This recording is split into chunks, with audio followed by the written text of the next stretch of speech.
السلام علیکم۔ کراچی کی ٹمبر مارکیٹ میں تاجر دکان میں قتل، شہزاد جعفرانی بہادر آباد کا رہائشی اور 3 بچوں کا باپ تھا۔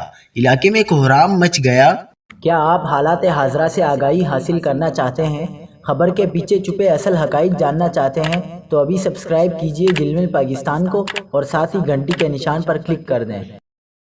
آپ کو بتاتے چلیں کہ کراچی کے علاقے لی مارکیٹ کی ٹمبر مارکیٹ کی دکان میں نامعلوم افراد نے فائرنگ کر کے تاجر کو قتل کر دیا۔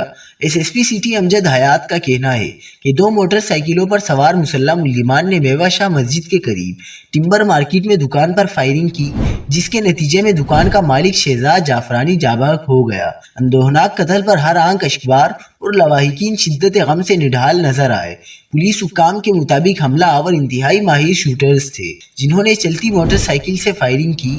فائرنگ کے باعث شہزاد جعفرانی کو ایک گولی سر میں لگی اور وہ موقع پر ہی دم توڑ گئے۔ تاجر کی لاش گھر آنے پر رکت آمیز مناظر دیکھنے کو ملے۔